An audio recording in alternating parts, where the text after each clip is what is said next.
Vamos entonces a comenzar. Me gustaría, antes de poder entrar en el tema que vamos a estar estudiando el día de hoy, poder hacer una especie de repaso, una especie de recopilación de las cosas que hemos estado viendo, porque han pasado algunas semanas desde la última vez que nos vimos aquí. Entonces, antes de empezar recordando algunos principios importantes que hemos estado viendo, me gustaría saber hasta aquí, en las 4 lecciones que hemos visto, ¿qué han aprendido? Y puede ser desde aspectos generales, aspectos específicos, aspectos concretos. Esto es simplemente una lluvia de ideas. O sea, no estoy esperando respuestas sumamente específicas o precisas, sino simplemente hasta aquí. ¿Qué han aprendido? Para que podamos conectar con esta nueva información que vamos a estar estudiando el día de hoy. ¿Katy?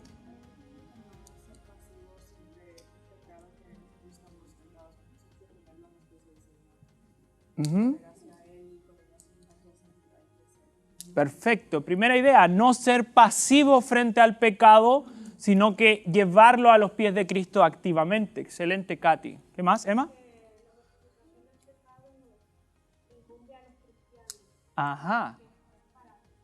Perfecto. La mortificación del pecado es única y exclusivamente para aquellos que han nacido de nuevo.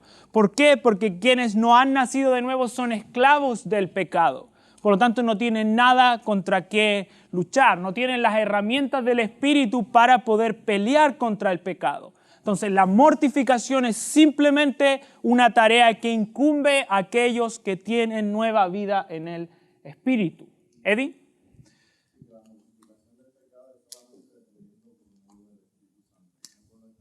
Perfecto. La mortificación del pecado es una obra del Espíritu Santo. No es una obra de nuestra carne, es una obra esencialmente espiritual. Excelente. ¿Qué otra cosa han aprendido? Muy buenas ideas, excelente. ¿Qué más?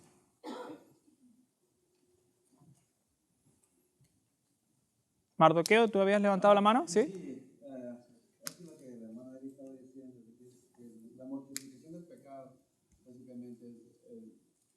No se puede, cuando mortificas el pecado, vives mejor en espiritualidad. Ajá, excelente. Nuestra vida espiritual como creyentes nacidos de nuevos es más próspera, más rica cuando hacemos morir nuestro pecado. Excelente, Mardoqueo.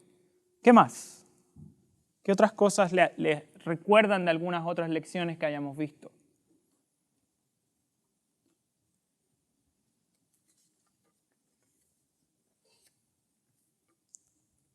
Vamos a leer ahí mientras vamos haciendo memoria el versículo clave de esta serie, que está ahí en su hoja. Dice, porque si ustedes viven conforme a la carne, habrán de morir. Pero si por el Espíritu hacen morir las obras de la carne, vivirán. Y recuerden, fíjense ahí qué interesante ese condicional ahí. Si ustedes viven conforme a la carne, han de morir. Pero sí, el condicional asegurando que es una promesa que se va a cumplir, ya que porque hacen morir por el Espíritu las obras de la carne, van a morir. Es una certeza. O sea, por medio del Espíritu, si por medio del Espíritu hacemos morir las obras de la carne, es cierto que vamos a tener vida próspera espiritualmente. No significa que por eso vamos a ser salvos, porque tal cual como decíamos recién, la obra de mortificación es para la gente que ya es salva, pero se refiere al estado espiritual de nosotros como creyentes. Y hay 3 principios que me gustaría repasar brevemente en base a las que podrían ser 3 ideas centrales que hemos visto a lo largo de las primeras 4 lecciones. En primer lugar, el principio 1 dice, los mejores creyentes, a quienes se asegura que están libres del poder condenatorio del pecado, aún deben convertir en su ocupación diaria el mortificar el poder del pecado remanente en ellos. Entonces eso es importante como punto de partida, que la mortificación es un llamado que se hace a cada uno de los creyentes. Y es interesante la palabra que ocupa ahí. Es una ocupación diaria. Es una ocupación diaria. No es algo que yo hago una vez y me olvido al día siguiente. No es algo que yo hago una semana y al día siguiente no lo vuelvo a hacer. La mortificación del pecado es una, repito, ocupación diaria. Y es una ocupación diaria y es un deber de los creyentes porque, en primer lugar, existe pecado remanente en nosotros. Y eso es importante de establecer. Si nosotros no llegamos a entender correctamente que el pecado aún mora en nosotros, en nuestra carne, en nuestro cuerpo de muerte, como dice Pablo, no vamos a entender la responsabilidad que tengo yo de hacer morir los deseos de la carne.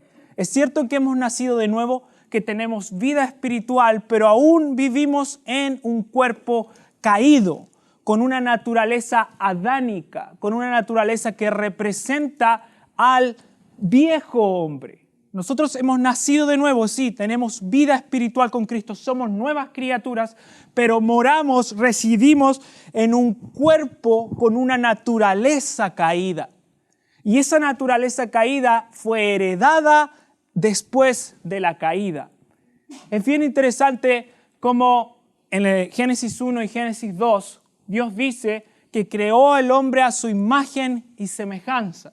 Pero cuando llegamos a Génesis 5, por primera vez Adán engendra hijos y dice el texto en Génesis 5:2 que Adán engendró un hijo conforme a su semejanza. Entonces, ¿qué nos explica eso?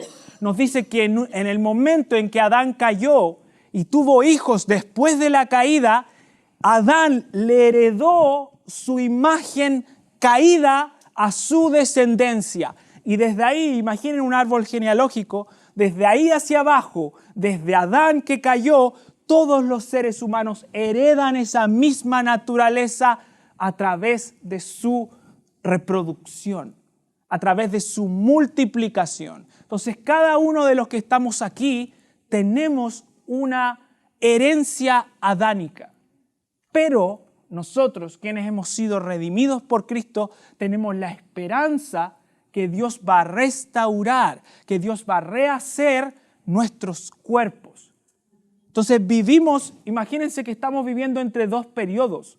Estamos viviendo entre la época de la caída y la época de la redención. Y nosotros estamos aquí al medio, en el medio, siendo los primeros frutos de esa redención porque tenemos nueva vida, pero expectantes a una restauración completa. Y esa restauración completa incluye nuestros cuerpos. Para nosotros es difícil imaginar un cuerpo no caído, un cuerpo sin pecado, un cuerpo sin dolor físico, un cuerpo sin pensamientos que entran en nuestra mente que no son bíblicos. Pero la gloria de nuestra herencia futura es que Dios nos va a restaurar completamente. Dios empezó una obra en nuestro corazón, pero la va a finalizar cuando nos dé nuevos cuerpos, completamente redimidos del poder del pecado. Ahora, en segundo lugar, si eso es lo primero, tenemos que hacer morir las obras de la carne como un deber diario porque vivimos en un cuerpo caído. En segundo lugar, tenemos que hacer morir nuestro pecado porque Dios ya nos ha dado las primicias del Espíritu Santo. Dios nos ha dado las armas para pelear contra el pecado. Dios nos ha equipado completamente para hacer morir las obras de la carne porque tenemos el Espíritu Santo morando en nosotros. Y el Espíritu Santo no es otro que Dios mismo. Entonces es Dios equipándonos para poder vencer el pecado que aún reside en nosotros. Y fíjense de nuevo el punto. ¿Por qué alguien que no es creyente no puede hacer esto? Porque no tiene a Dios residiendo dentro de ellos para hacer la obra de hacer morir su pecado. En cambio, los que han nacido de nuevo tienen el Espíritu Santo para hacer morir el pecado. Muy interesante, y Owen se pregunta, dice, bueno, si los que no son creyentes no tienen el Espíritu y viven en la carne, ¿por qué no están siempre satisfaciendo todos los deseos de su carne? ¿O por qué no son tan malos como podrían ser? Y es interesante, y me gustó mucho la respuesta que da John Owen en el libro. Él dice, los deseos de la carne compiten entre sí. Y dice, una persona no regenerada está o tiene dentro de sí muchos deseos que quieren ser satisfechos. Y no todos van a ser satisfechos en el mismo momento y a la misma vez. Entonces una persona no regenerada puede en su mente satisfacer inmoralidad, puede en su corazón, en su momento en su corazón satisfacer orgullo, satisfacer deseos de riqueza. Y imagínense que los deseos dentro de esas personas, y que obviamente también combaten dentro nuestro, pero con la ayuda del Espíritu podemos vencer, pelean entre sí por ser satisfechos. Y eso es bien interesante de ver. Pero a diferencia de ellos, nosotros tenemos el Espíritu. Y el Espíritu es quien nos ayuda a pelear contra el poder del pecado. En segundo lugar, y esto era parte de lo que decía Eddie delante, dice, solo el Espíritu Santo es suficiente para la obra de la mortificación. Todas las formas y medios sin Él son como nada. Él es la gran causa eficiente de ella. Él obra en nosotros como le place. Y eso es interesante de nuevo porque tenemos que entender que la mortificación del pecado es una obra sobrenatural. No es una obra física simplemente. Es una obra que nace del poder del Espíritu Santo. Es el Espíritu Santo quien aplica la sangre de Jesús a nuestros pecados. Y es importante establecer eso, porque la mortificación del pecado es una obra esencialmente del Evangelio. La mortificación del pecado no es simplemente adquirir nuevos hábitos, no es ser más fuerte, no es ser más autosuficiente, sino que por el contrario, la mortificación del pecado es una obra que nace del poder de la sangre de Jesús aplicada por medio del Espíritu a nuestras vidas. Si lo pusiera en otras palabras, podríamos decir que la misma sangre que nos salvó con el Evangelio es la misma sangre que nos santifica. Entonces es importante que tengan siempre claro cuando estemos estudiando la mortificación que esto no es un remedio místico para ser santo. Es una obra que nace del poder de la sangre de Cristo en la cruz. Si nosotros en algún sentido podemos hacer morir un solo pecado en nosotros, si podemos tener victoria y conquistar uno de nuestros pecados, no es por otra razón que no sea por la muerte de Cristo en la cruz. Él llevó nuestros dolores, Él cargó con nuestros pecados. Eso es lo que dice Isaías 53. Entonces, cada vez que pensemos en nuestro pecado, no es otra cosa que la obra de Cristo en la cruz. Es lo único que puede salvarnos de su poder. Ni nuestras convicciones, ni nuestras metas, ni hacer renovación de compromisos para el año 2023 nos van a hacer más santos. Es simplemente Cristo quien nos santifica. Y no hay otro. Y por último, la última idea para repasar es que la vida, vigor y consuelo de nuestra vida espiritual dependen mucho de nuestra mortificación. Y eso es importante. De nuevo, la vida, vigor y consuelo de nuestra vida espiritual están correlacionadas con nuestra mortificación. Entendemos que la causa de la mortificación es la sangre de Cristo, pero una vez que somos parte de ese proceso de santificación, el vigor, fíjense las palabras, la vida y el consuelo de nuestra vida espiritual dependen de la mortificación. ¿Por qué vivimos vidas miserables? ¿Por qué vivimos vidas deprimidos? ¿Por qué vivimos vidas cansados a veces como creyentes? Es porque no estamos haciendo morir nuestro pecado. Todo pecado, todo poder en nuestra vida espiritual depende de la mortificación. Ahora, no quiere decir esto que si hacemos morir nuestros pecados vamos a vivir vidas como relajadas o planas o vidas sin luchas. Porque puede ser al contrario. Puede ser que debido a que estamos mortificando, Dios nos puede hacer pasar por pruebas como le tocó a Job. Job estaba haciendo morir su pecado, pero eso no significó que quedó libre de aflicciones. Pero Dios sí estaba haciendo una obra en Job. Y lo vemos cuando uno lee los últimos capítulos del libro de Job, ¿no? El Job del principio no es el mismo Job del final. Es un Job que conoce a Dios incluso a través de la aflicción y el sufrimiento. ¿Por qué? Porque había encontrado una relación más profunda con Dios. Entonces, esto ha sido básicamente lo que hemos visto a lo largo de las primeras 4 sesiones que hemos tenido. Ha sido un resumen super flash. Y hoy día el tema que nos convoca, el tema que vamos a estar estudiando el día de hoy, espero que no nos extendamos mucho, es poder definir qué es la mortificación.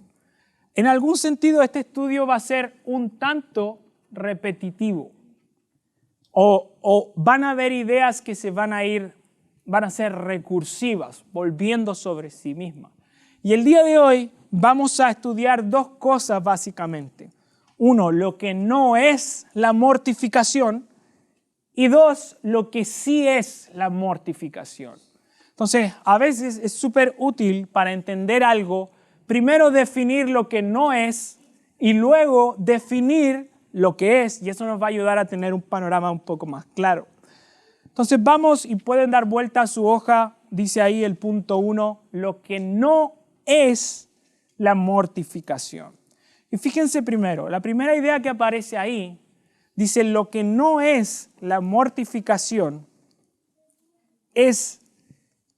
no es la destrucción total del pecado. Y es importante establecer esto como una expectativa clara. Cuando nos acercamos a la mortificación del pecado, no significa que aquí en la tierra el ser humano vaya a ser capaz de hacer morir todos los deseos de su carne. Eso es importante porque hay grupos o hay ciertas doctrinas teológicas, a mi juicio erradas, que creen que el ser humano, que el creyente puede llegar a ser perfecto en la tierra. Y creo que esa idea no es bíblica. ¿Y por qué me parece que no es bíblica? Si pueden abrir su Biblia ahí en Filipenses 3:12. Fíjense ahí sus Biblias en Filipenses 3:12. Si alguien lo tiene, ¿lo puede leer fuerte, por favor? No que lo haya alcanzado ya, ni que ya sea perfecto, sino que prosigue por ver si logro así aquello para lo cual fui también nacido por Cristo Jesús. Amén. Fíjense, Pablo es seguramente uno de los creyentes más santos o más santificados o que más mortificó su pecado en la tierra. Pero cuando Pablo se describe a sí mismo, ¿cómo dice? Dice, no es que ya lo haya alcanzado o que haya llegado a ser perfecto. O sea, Pablo se define a sí mismo, pese a que Pablo era un ser humano, un creyente muy bíblico, que hizo morir muchos de los deseos de su carne, que fue seguramente el teólogo más influyente de la era cristiana, de todo el cristianismo, y cuando se define a sí mismo dice, no es que ya haya llegado a la meta, no es que yo sea perfecto, sino que, dice Pablo, prosigo. ¿Y por qué prosigue? Porque él entiende que el pecado no va a ser destruido completamente hasta que hayamos muerto. Hasta que, como decía al comienzo, Dios nos haya dado nuevos cuerpos en una nueva tierra, en un nuevo cielo. Ahí recién vamos a ser perfectos. Ahora, esto no significa que yo baje el estándar de lo que tengo que intentar lograr como creyente.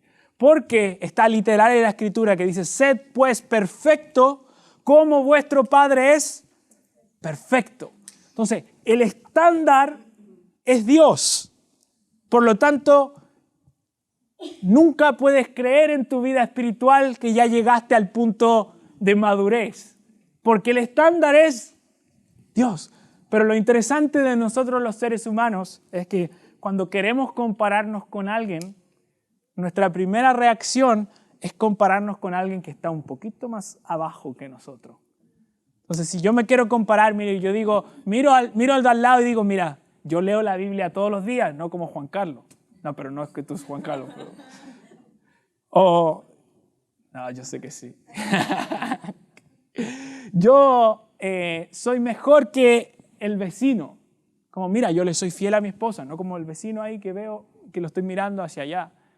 Y si uno va, y es interesante, uno va a la cárcel y vemos cómo se comparan a veces las personas que han sido juzgadas por algún delito. Dicen, mira, yo cometí un delito, pero no soy tan malo como el que hizo ese delito. Ahora, el tema bíblico es interesante en este sentido, porque Dios nos manda a compararnos con Cristo. Por lo tanto, cada vez que veas tu vida, compárate con Cristo.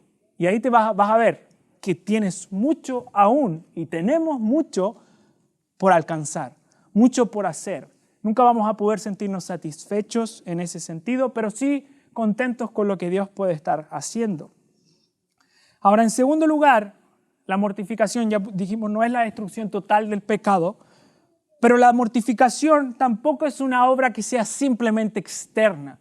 Y esto es importante, porque la mortificación no es disimular el pecado, no es que el pecado no se note para los que están afuera, ni tampoco es la expresión de una personalidad tranquila. Y fíjense estos dos puntos que toca Owen. En primer lugar, no es la disimulación, no es que yo esconda mi pecado de los demás y que los demás no se den cuenta de que yo soy un pecador, porque puedo querer formar una imagen, venir a la iglesia, venir a la escuela bíblica, vestirme bonito, ponerme zapatos, lo que sea, y no estar santificado por dentro. Pueden llegar la gente y decirle, Dios le bendiga, hermano, ¿cómo puedo orar por usted? Y puedo ser un demonio en la casa con mi esposa. Por eso la mortificación no es una obra, insisto, externa. No es disimular mi pecado. Es un cambio interno. Es un cambio desde adentro hacia afuera. Y tampoco, y esto es interesante, es la expresión de una personalidad tranquila o sosegada. ¿Y por qué esto es interesante? Porque en algunos otros sistemas religiosos, como en Oriente, como budismo y cosas así, se creen que las personas santas, las personas más cercanas a Dios, son personas con carácter como tranquilo, sosegado. Esa gente que se va a las montañas, que medita, que nadie se le acerca, que habla lento. Bueno, eso no es mortificación. Y aparte, si lo piensan bien, qué fácil estar santificado si todo el mundo vive a 300 kilómetros de distancia. O sea, qué sencillo estar mortificando mi pecado si me aparto en un monte y trato de no pasar tiempo con la gente. Pongan a ese monje en una casa, en un matrimonio, con 5, con 3 hijos y veamos cómo reacciona. Es diferente. Es fácil ser santo si no tengo a nadie a mi alrededor. Es fácil ser santo si todas las personas que están a mi alrededor creen que yo soy una especie de ungido, una especie de superhéroe espiritual y me tratan con un respeto único. Que tenga otra persona a su lado, que le falte el respeto a ver cómo responde. Es mucho más difícil ser santo cuando uno está rodeado de gente que cuando uno está apartado del mundo. Por eso, y es interesante, por eso las palabras de Jesús son tan importantes. Señor, no te pido que los quites del mundo. Fíjense qué interesante. Señor, no te pido que los quites del mundo, sino que los guardes del mal. ¿Por qué? Porque el creyente no está llamado a vivir apartado del mundo pecador. Está llamado a ser luz y sal en medio de una sociedad perversa. Es muy diferente el sistema. No es apartarse para ser santo, es ser santo en medio, como diríamos en Chile, donde las papas queman. Ahí, como justo en el centro de la olla, ahí ser santo, no a 300 kilómetros de distancia en una montaña. Ahora, en tercer lugar, la mortificación no es la desviación del pecado. Fíjense qué interesante palabra de nuevo. Desviación del pecado. Y les voy a leer esta cita que dice John Owen en su libro. Dice, el que intercambia orgullo por mundanalidad, sensualidad por fariseísmo, vanidad por el desprecio a los demás, no piense que ha mortificado el pecado que parece haber dejado. Solo ha cambiado a su amo, pero sigue siendo un esclavo. ¿Por qué es interesante? Porque como yo les decía, los deseos de la carne combaten dentro de nosotros, pelean. Y hay veces que un pecado me puede tener tan capturado que el otro no hace efecto. Puedo tener una persona que está presa con la inmoralidad, por ejemplo, y quizás el orgullo no va a saltar tan fuerte, el enojo no va a saltar tan fuerte, pero porque hay otro deseo que lo tiene capturado. Ahora, en el primer momento en que él deje de satisfacer este deseo de inmoralidad, se los aseguro que todos estos otros pecados van así, ¡pum! Porque no les ha pasado que están intentando hacer morir un pecado y aparecen 5 más, que aparecen otros más que están ahí. ¿Y es por qué? Porque nuestros deseos combaten dentro nuestro. Y es por medio del Espíritu de nuevo que tenemos que hacerlos morir.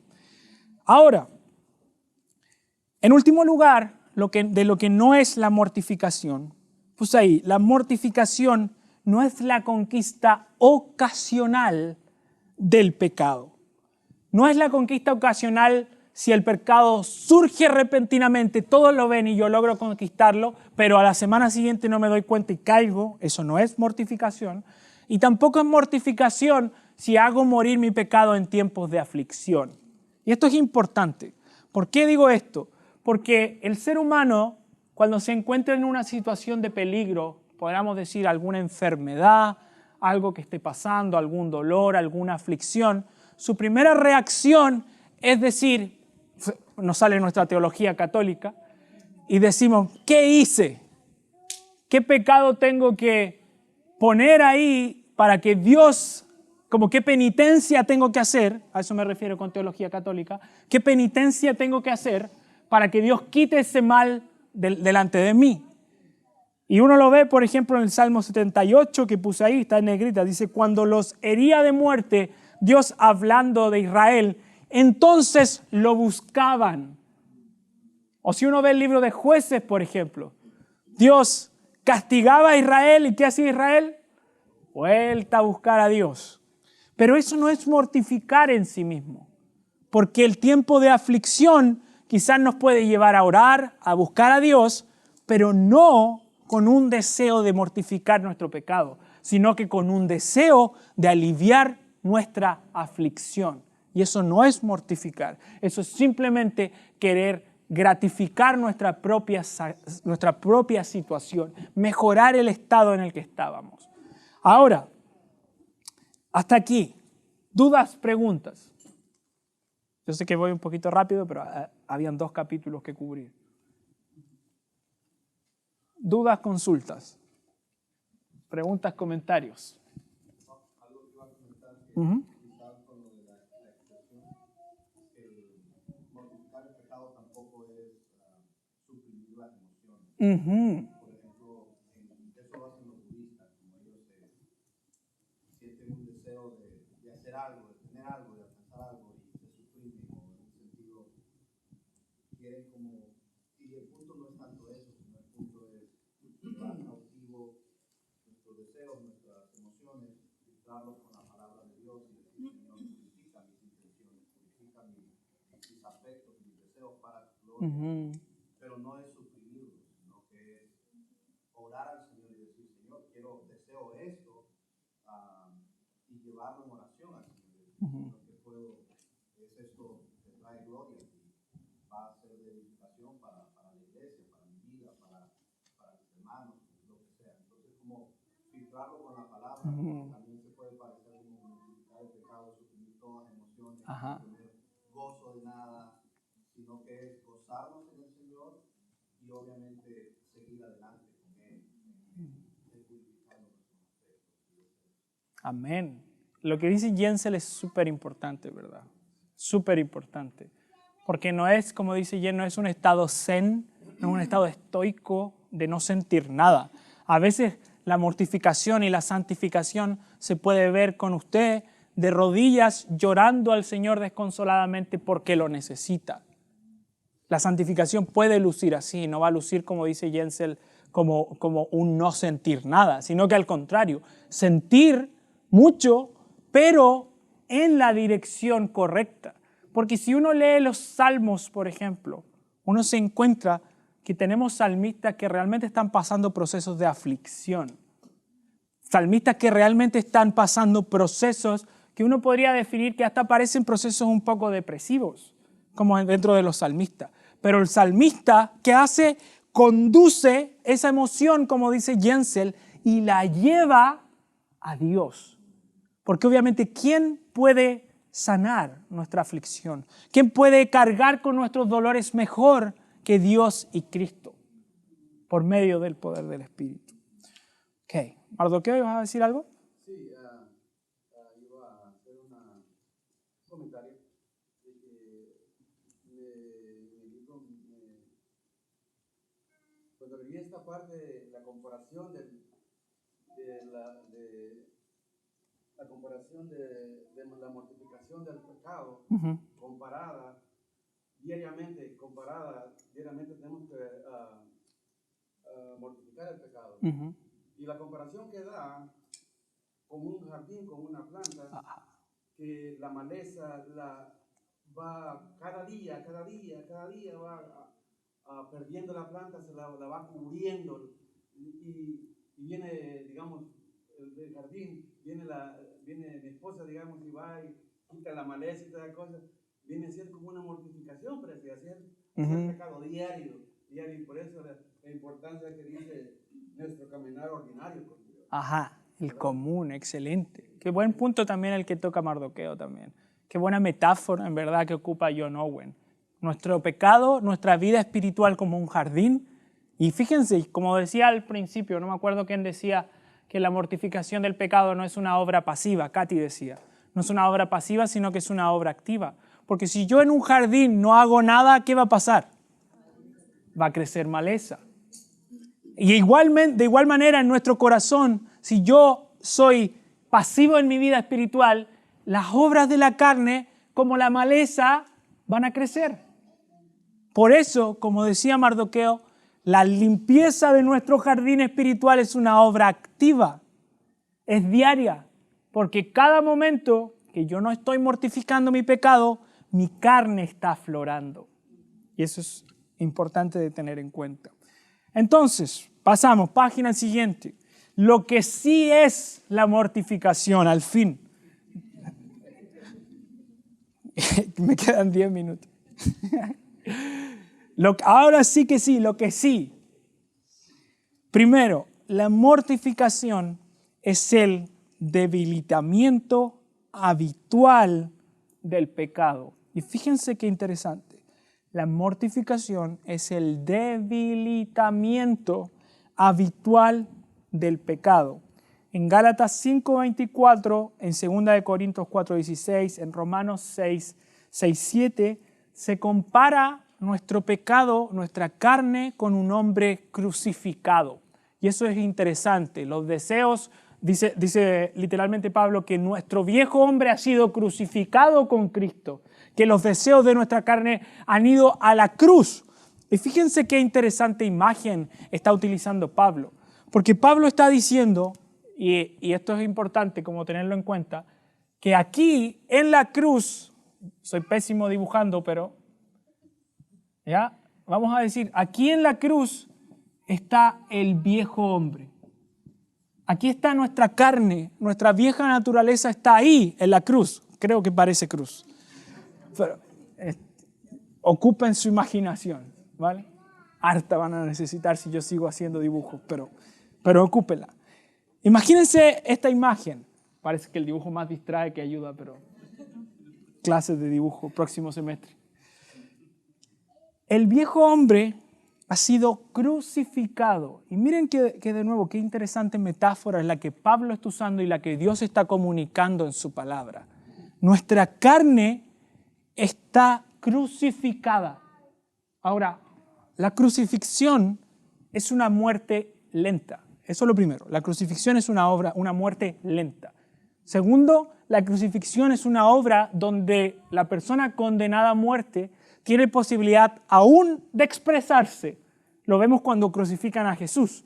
Habla, interactúa, da órdenes, puede hablar, puede interactuar con el resto. Ahora, este mismo viejo hombre tiene posibilidades de actuar en nosotros pese a que está condenado a muerte. Tiene posibilidades de patalear, tiene posibilidades de hacer ruido, tiene posibilidades de mover nuestros impulsos, de hacerlo con toda su fuerza, pero sabe que el viejo hombre está condenado, porque es una promesa para quienes han nacido de nuevo que Dios los va a regenerar.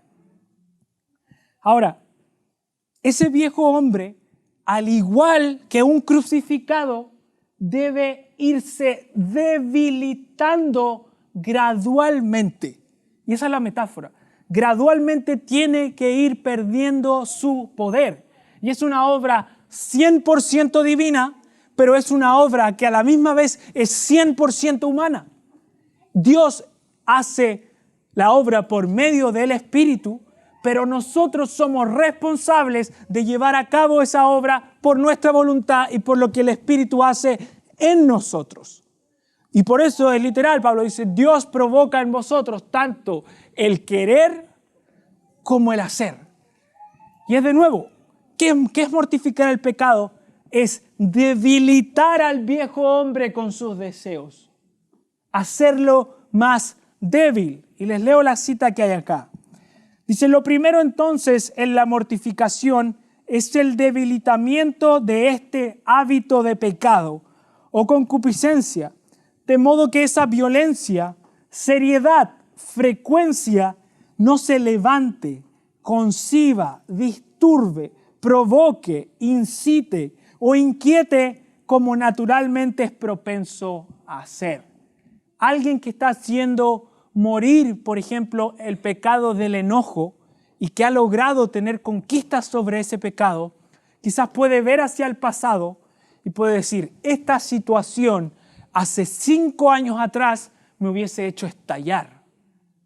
Pero como he hecho morir ese pecado, hoy puedo contar hasta 5 y no me incita, no me provoca como lo haría antes. Y si uno piensa en nuestra propia vida espiritual, que gracias a Dios ha habido mortificación de algunos pecados, nosotros, si Dios realmente nos ha salvado, no somos iguales a como éramos. No nos relacionamos igual con la gente, no hablamos igual, no nos vestimos igual, no satisfacemos los mismos deseos como lo hacíamos antes.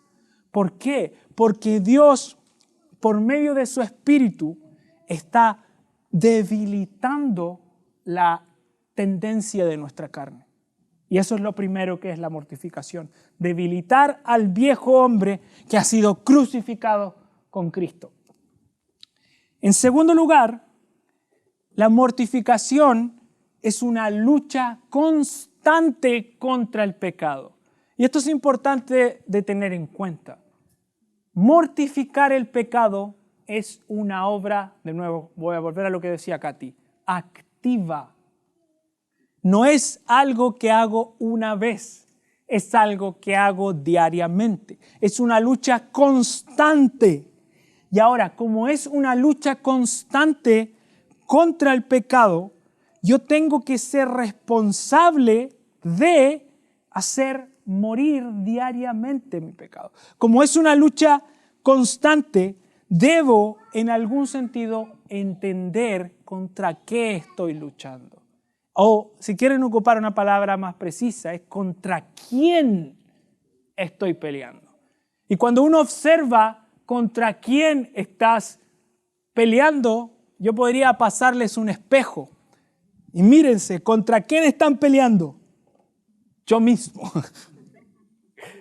Como el enemigo está ahí todas las mañanas cuando se levantan, se peinan, lo ven, lo cuidan, ahí lo bañan y todo.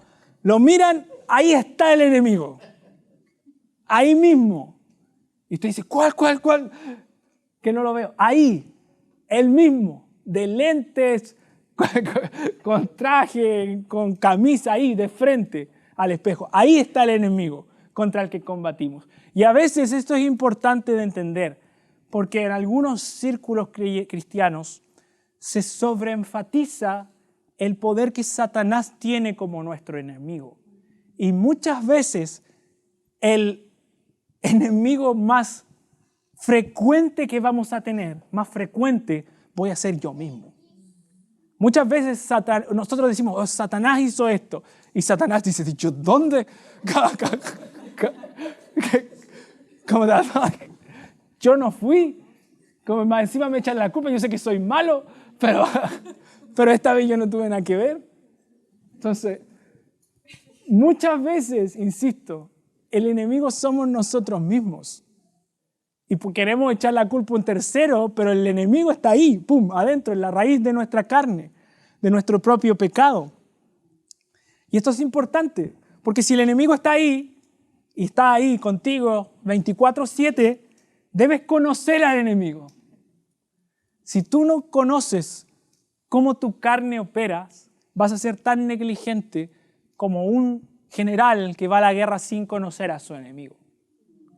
Tan negligente como alguien que no es capaz de darse cuenta contra quién está batallando. Lleven la metáfora a los deportes si quieren también, a los que les gusta el deporte.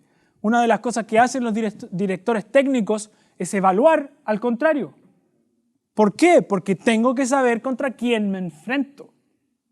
Ahora, en mi vida espiritual eso no es diferente. Yo tengo que conocerme, tengo que ser capaz de conocer mi carne y saber cómo mi carne opera. Porque si lo hacen con detención, van a observar ciertos patrones, ciertas pistas, ciertos rastros que imagínense que ustedes son como especies de detectives y estoy mirando las pistas que el pecado me está dejando para poder conocerle. Porque si uno piensa, imaginen, de nuevo, una persona que puede estar batallando contra el enojo. ¿Qué debería saber una persona que batalla contra el enojo? ¿Qué debería saber una persona que pelea contra el enojo? Díganme ustedes. La ira del hombre no obra la justicia de Dios. Perfecto, entender, la ira del hombre no obra la justicia de Dios, pero ¿qué debería saber en relación a conocer a su enemigo, a alguien que se enoja mucho? Fuerte, ¿quién dijo? ¿Qué cosas le enojan? Si yo lucho y batallo con el enojo, lo primero que tengo que conocer es cuáles son las situaciones que me hacen como fuera una bomba de gas aquí. ¡Pum! ¿Cuáles son esas situaciones? ¿Y qué debería hacer ya que conozco esas situaciones? Me preparo. O sea, me preparo. Si yo sé, digo, voy a enfrentarme a esta situación y sé que esas situaciones me enojan. Hay varias opciones. Puedo evitar la situación, puedo enviar a otra persona a resolver la situación, puedo prepararme antes de enfrentar la situación, puedo orar antes de la situación y prepararme para eso. Pero se dan cuenta que para eso tengo que conocer a mi enemigo. Tengo que entender cómo opera. Si hay algún hombre o mujer que batalla con la inmoralidad y se va a quedar solo en casa, tiene que saber que va a haber tentación. Y va a haber. ¿Por qué? Porque el pecado, y quizás no lo vamos a estudiar en esta serie, pero quizás sí en la siguiente, la tentación va a aprovechar el momento más delicado para ganar ventaja y satisfacer los deseos de la carne. Va a ser la tormenta perfecta, la tentación y tu carne. Cada uno es tentado según, dice Santiago, su propia concupiscencia. Entonces, de nuevo, si tengo esa situación, me preparo. Me voy, invito a alguien a la casa, me quedo en otra parte, tengo un tiempo de ayuno y oración, rindo cuentas, pero no sé, cualquier cosa. Y eso tienen que aplicarlo a cada uno de los pecados de su vida. Porque tengo que conocer a mi enemigo. Y tengo que saber cómo opera mi enemigo, cuáles son sus designios, puse ahí. Y fíjense la cita de nuevo de Owen, que tiene una cita bien interesante. Dice, una buena parte de nuestra vida espiritual, una buena parte de nuestra batalla, es poner la sabiduría del espíritu contra la astucia del viejo hombre. Rastrear esta serpiente en todos sus giros y vueltas. Ser capaz de decir a sus más secretas y a un estado común del corazón imperceptibles acciones. Es tu antigua forma de actuar y curso de acción. Sea que apuntas y así estar preparado. Fíjense, conozco las vueltas, usa la metáfora de la serpiente. Conozco cómo voy a ser tentado. Conozco qué es lo que me provoca. Conozco qué es lo que me motiva a ciertos pecados.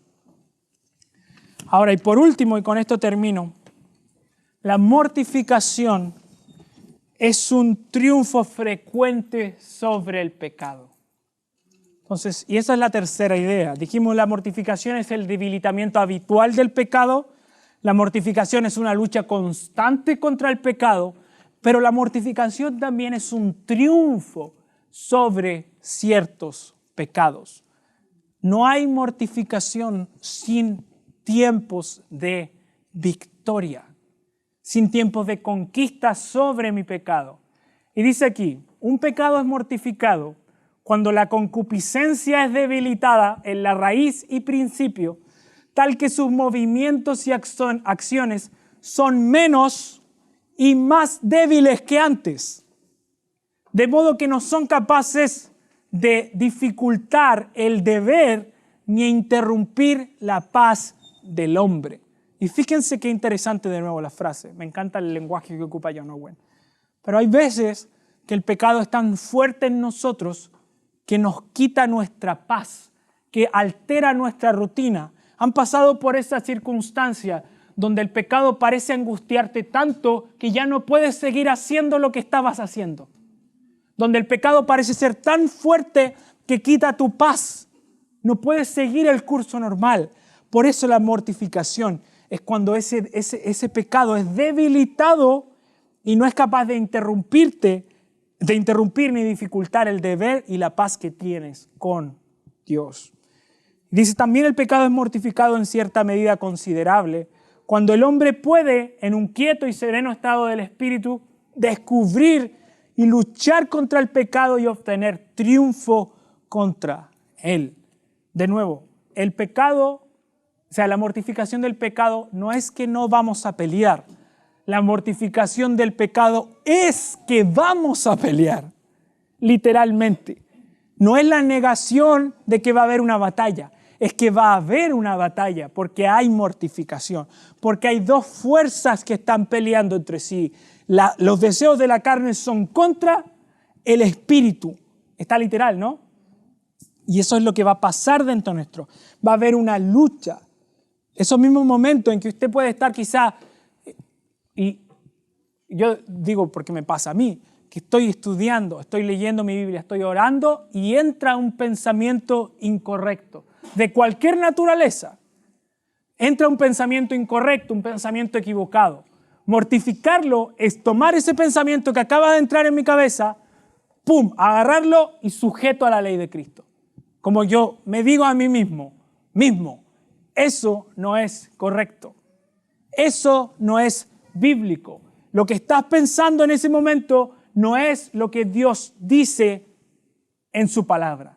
Eso también es mortificar el pecado. Ser capaz de aprender con H, no aprender de aprender algo, sino que aprender, tomar el pecado y a la ley de Cristo. Ok, dice, el fundamento de la mortificación es el debilitamiento de la disposición interna del pecado, a través de la cual inclina, incita, impulsa la maldad, se revela, se opone, lucha contra Dios mediante la implantación, residencia habitual y valoración de un principio de gracia que se dirige en dirección opuesta al pecado y lo destruye. Y con esta idea termino. La mortificación del pecado no es anular la carne. Y esto escuchen bien. La mortificación del pecado no es anular la carne. La mortificación del pecado es esencialmente una obra de reemplazo. Y esto es importante que lo entiendan bien. La mortificación del pecado no es la anulación, la mortificación del pecado es una obra de reemplazo. ¿Por qué de reemplazo? Porque es desvestirse del viejo hombre y vestirse del nuevo. Y observen bien rápido, por favor, ahí, Efesios 5:25. Efesios 5:25. Dice, no, es Efesios 5, no, Efesios 5:25. No, maridos, a menos para santificarla.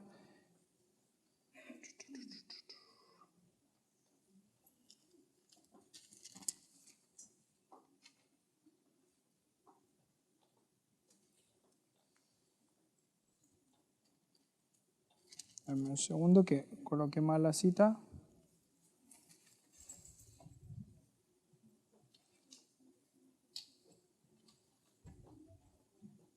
Acá está. Efesios 4:25. Efesios 4:25 dice, por tanto, dejando a un lado la falsedad, hablen verdad cada uno con su prójimo. Fíjense el 28. El que robaba no robe más, sino más bien que trabaje haciendo con sus manos lo que es bueno, a fin que tenga que compartir con los que tienen necesidad. Y fíjense qué interesante este principio, porque si yo quiero mortificar la avaricia se mortifica con una persona que es generosa. El orgullo se combate con la humildad. Cualquier pecado se tiene que combatir con su opuesto. O sea, yo no voy a lograr hacer morir un pecado si no me lleno de la gracia de Dios contraria y lo que Dios mismo quiere hacer en ese sentido. Entonces, si yo quiero ser una persona menos orgullosa, cultivo mi humildad. Si yo quiero ser una persona, y ahí pueden poner miles de ejemplos. Entonces, para finalizar, y con esto resumimos, la mortificación se lleva a cabo por medio de la sangre de Cristo. El mismo evangelio que nos salvó de nuestros pecados es aquel que nos puede hacer libres de su poder. En este sentido, es por medio de la fe en Cristo, aplicada por el Espíritu Santo a nuestras vidas, que podemos hacer morir los deseos de nuestra carne. Dudas, consultas, preguntas, comentarios, antes que cerremos para orar. Okay. Sigan próxima semana, vayan leyendo como ha hecho Mardoqueo, los capítulos antes, que puede ser útil para las lecciones. Así que tomemos un momento para orar. Padre, te damos gracias por este día, gracias por permitirnos estudiar tu palabra, por ayudarnos, Señor, a combatir contra el pecado por medio de tu Espíritu. Aplica, Señor, la sangre de Cristo a nuestra santificación. Obra, Señor, en nosotros. Ayúdanos a cultivar una relación más profunda contigo para hacer morir los deseos de nuestra carne. Te damos gracias en el nombre de Jesús. Amén.